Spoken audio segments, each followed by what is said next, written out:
500 টকা ইনভেস্ট 3 মাহ সময় আৰু 3 বিঘা মাটি 60,000 টকা ইনকাম তাকো লেবাৰ খৰচ সকলো বাদ দি কথাটো হৈছে মৰাপাটৰ ঠাৰি হুকুৱাৰ পাছত কেনেকৈ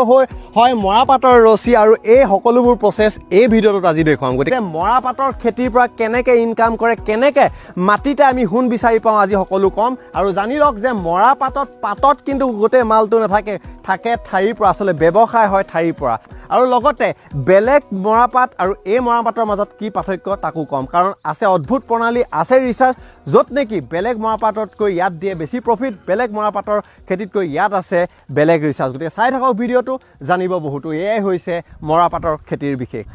ৰাইজ কথাটো হৈছে এই মৰাপাটৰ খেতি অলপ বিশেষ কাৰণ মৰাপাটৰ খেতিত এনে কি হয় ইয়াত থাকে কাঁইট আৰু এই মৰাপাটৰ খেতিত কিন্তু কাঁইট নাই গতিকে গুৰিলৈকে ধন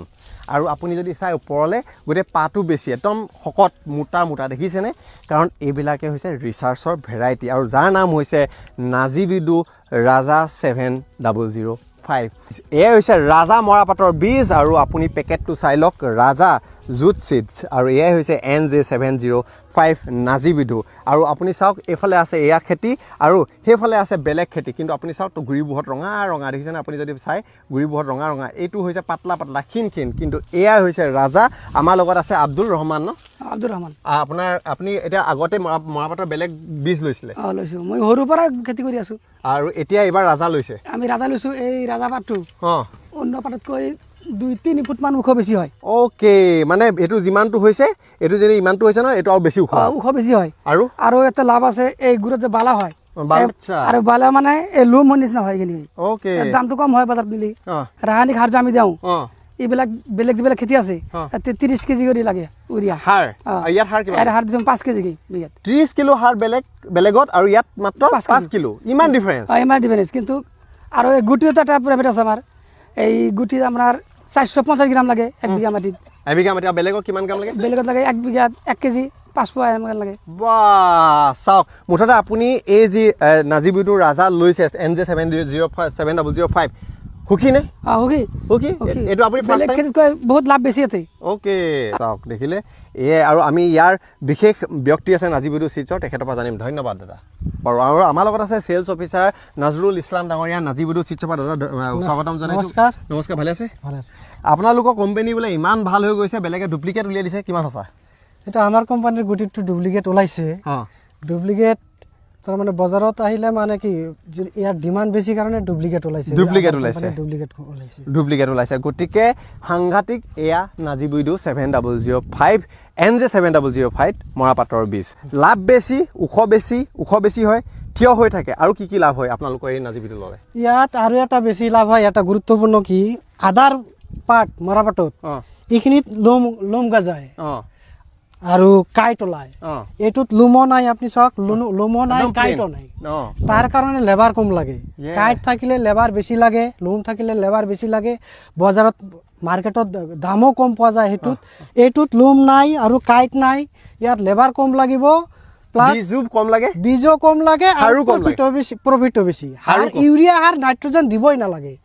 ইয়াত কেৱল MOP দিব পাৰে আদাৰ সাৰ দিব নালাগে এয়াই হ'ল নাজিবিডু NJ705 কোৱালিটি এতিয়া আমি যাওঁ কেনেকে কি বাকি কামখিনি কৰে এই মৰাপাটৰ খেতিত চাওঁ মৰাপাটৰ ৰছী চাওকচোন এইবোৰ ব্যৱহাৰ কৰোঁ এই নদী কিনাৰৰ পৰা এনেকৈ সৃষ্টি হয় নদীত কেনেকৈ কৰি থৈছে চোৱা এইফালে দেখুৱাই দিবলৈ মই ক'ম আৰু এইফালে যদি চাওক এইবিলাক শুকুৱাই থৈছে ঠাৰি আৰু এইবিলাকে ক'বলৈ গ'লে সোণ প্ৰকৃতিৰ পৰা পোৱা সোণ ক'বলৈ গ'লে আৰু ইয়াৰ পৰাই ব্যৱসায় কৰিছে আমাৰ লগত আছে নাজিবিডুৰে এজন ষ্টাফ নামটো হৈছে AF গোলাম মুস্তাফা ৰাইট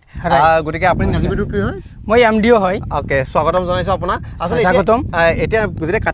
কাটি অনাৰ পিছত ঠাৰিটো যদি কাটি আনে কি কৰে ইয়াত ঠাৰিটো কাটি আনি নদীত তিয়াই থৈ 15 দিন পচাব লাগে ইয়াত পচোৱাৰ পিছত ইয়াত মানে ধুব লাগে এইখিনি আচ্ছা ধোৱাৰ পিছতে শুকাব লাগে এতিয়া আচলতে চাওক বিভিন্ন প্ৰচেছৰ মাজত হয় এদিন এইবোৰ তিয়াই থয় এইবিলাক যে তিয়াই থৈ 15 দিন মান তিয়াই থব লাগে ডাইৰেক্ট কাটি আনি তিয়াই থয় হয় ডাইৰেক্ট কাটি আনি থৈ দিয়ে পচাব লাগে এইখিনি মানে এই যে ঠাৰিটো যে আছে ইয়াৰ পৰা বাকলিটো গুচাব লাগে ওলাব লাগে আৰু ধুয়ে যে সেইফালে যে ধুই আছে কেলে ধুই আছে সেইবিলাকে পচিছে এতিয়া সম্পূৰ্ণ এতিয়া ধুই আছে তাৰ পৰা শুকাই তাৰ পিছত নহ'ব আচ্ছা চাওক তাৰপিছত এয়া শুকুৱাই চাওক এমুনত 40 কেজি আৰু 40 কেজি এমুনত যি আহে কিমান দাম 40 কিলো বজাৰ 40 কিলো বজাৰ এতিয়া 3000 টকা চলি আছে 3200 টকা আৰু খৰি দাম খৰিৰ দাম এতিয়া এই আটিটো যে চাইছে এতিয়া 10 টকা 15 টকাকৈ চলি আছে ৰাইজ নদী কাটিলে নদীত তিয়ালে 15 দিন তাৰপিছত ধুই অনাৰ পিছত এয়া হ'ল তাৰপিছত শুকুৱালে পিছত এয়া ৰছী হয় দাদা হয়নে এইটো ৰছী হয় চাওক আচ্ছা এইটো ৰছী হয় এইটো ৰছী হয় আচ্ছা এয়া চাওক দেখক কিমান ডাঙৰ আচ্ছা এইখিনি চব নাজিবিদু কিমান ডাঙৰ নজিবুদুৰ ৰাজা কিমান দীঘল আচলতে গছজোপা দীঘল হ'লে এইটোৱে লাভ এইটোৱে লাভ ওকে চাওক আৰু আৰু পাতটো তেল জাতীয় বস্তু ভাহি আছে এইটো চাওক এইটো জিলিকি আছে যে জিলিকি আছে মুলাম ও এইটোৰ কাৰণে ইয়াৰ ৰেটটো বেছি হয় ইয়েছ বাহ আৰু ঠিক। আদাৰ ভেৰাইটি বেলেগ হয় বেলেগ হয় আৰু চাওক এয়া দেখিছেনে গতিকে এয়াই হৈছে মৰাপাটৰ খেতি হয়নে গতিকে কি ল'ব লাগিব নাজিবুদু NZ 7005 য়েছ ৰাজা য়েছ ইয়াৰ পিছত হ'ল তাৰপিছত শুকুৱালে কিমান দিন শুকুৱাই ইয়াত একদিনতে হৈ যায় একেদিনতে হৈ যায় বাহ আৰু গোটেই প্ৰচেছটো 3-4 মাহত খতম চাওক নাজিবিদু যদি লয় কিমান দীঘল আৰু যদি নাজিবিদু নলয় ল'লে এয়া মাত্ৰ চাওক আৰু এইখিনিও নাজিবিদু নহয় এইটো নজিবুদু নহয় নহয় ন চাওক কিমান চাওক সৰু তো ইমান সৰু তো লাভটো ক'ত কালাৰো বেয়া চাওক গতিকে জানিলে বুজিলে মৰাপাটৰ খেতি কেনেকৈ হয় কেনেকৈ কৃষি ক্ষেত্ৰখনত বিভিন্ন কোম্পানীয়ে ৰিচাৰ্চ কৰি ভাল বস্তু উলিয়াই আছে তাৰে অন্যতম হৈছে নাজিবিদু NZ 7005 মৰাপাটৰ বীজ আৰু এইখিনিয়ে হৈছে খেতি যিখিনি আপোনাক প্ৰথমতে দেখুৱাইছিলোঁ গতিকে ভিডিঅ'টো যিমান পাৰে শ্বেয়াৰ কৰি দিয়ক যাতে পৰি থকা মাটিত ধান খেতি বেঙেনা খেতি নকৰিলেও এটলিষ্ট মৰাপাটৰ খেতিত কম ইনভেষ্টমেণ্ট কৰি আমি ভাল ইনকাম এটা কৰিব পাৰোঁ এইটোৱে আছিল আজিৰ ভিডিঅ' যাওক নিজৰ কৃষি ভাণ্ডাৰ ওচৰৰ কৃষি ভাণ্ডাৰত খবৰ কৰক নাজিবিদু কোম্পানীৰ নামে যি পৰিচয় আৰু NZ 7005 মৰাপাটৰ বীজৰ অন্য এটা নাম যিয়ে দিয়ে ডাঙৰ পাত দীঘল ব্যৱসায় ডাঙৰ ব্যৱসায় এইটো আছিল আজি ভিডিঅ' আশা কৰিলোঁ ভাল পালে ধন্যবাদ জয় আই অসম